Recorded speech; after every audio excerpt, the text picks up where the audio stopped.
कहानी एक ऐसे घर से जहां शादी का माहौल है, लेकिन टेंशन और शांति इतनी कि शादी का घर किसी जंग के मैदान जैसा दिख रहा था।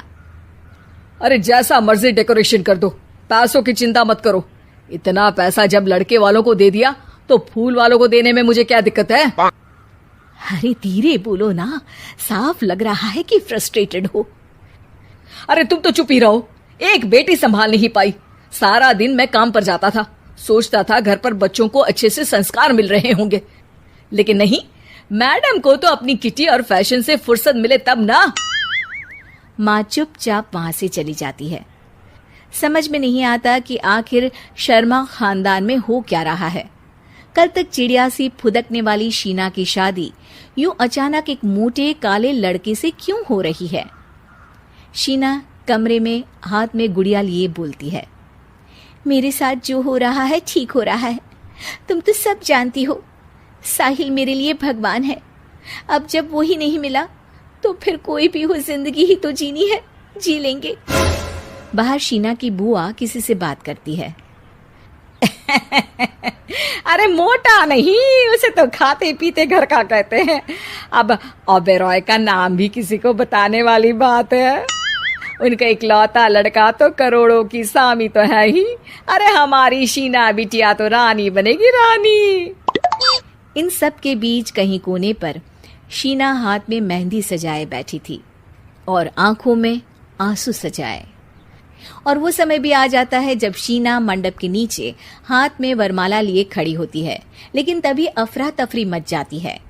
कोई कहता है, अरे लड़के की माँ को हार्ट अटैक आ गया। अरे अच्छी खासी थी, कैसे हो गया? अरे कहते हैं ना, किसी किसी लड़की के पैर अच्छे नहीं होते, हो सकता है कि मनहूस है ये लड़की। शीना पास खड़ी सब सुन रही थी।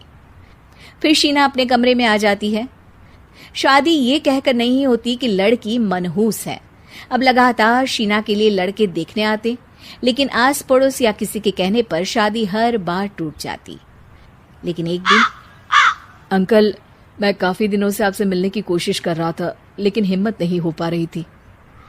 अरे बेटा, हिम्मत तो हमारी टूटी पड़ी है। वैसे कौन हो तुम? मेरा नाम साहिल है अंकल। मैं शीना से प्यार करता हूँ और उसी से शादी करना चाहता हूँ। अरे अब तो किस जात के हो ये भी मायने नहीं रखता। बेटा, मेरी बेटी मनहूस है। ये सब कहते हैं कि इसीलिए उसकी शादी नहीं हो पा रही। अगर तुम शादी करने को तैयार हो तो ठीक है।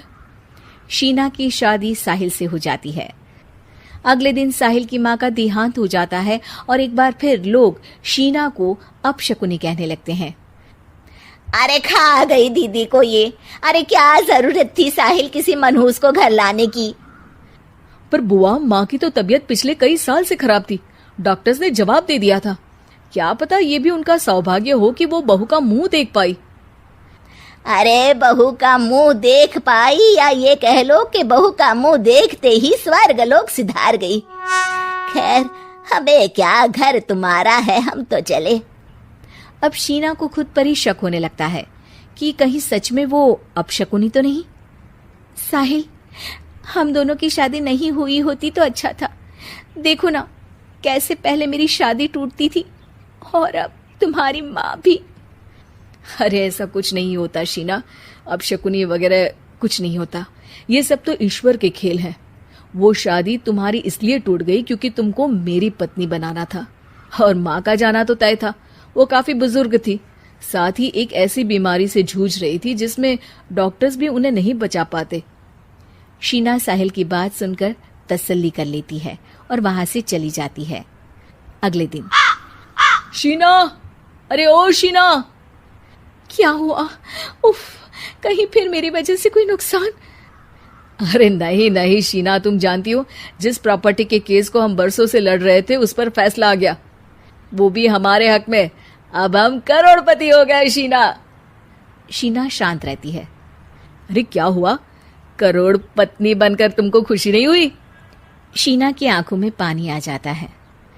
चलिए जी, कुछ तो अच्छा हुआ मेरी जिंदगी में आकर आपके साथ। साहिल शीना को गले लगाकर कहता है, मेरी नई नौकरी भी तुम्हारे ही आने से लगी। ये प्रॉपर्टी का केस जीता। सब कुछ तो तुम्हारे आने के बाद ही हुआ, फिर तुम मनहूस कैसे? ये सुनकर शीना खुश हो जाती है।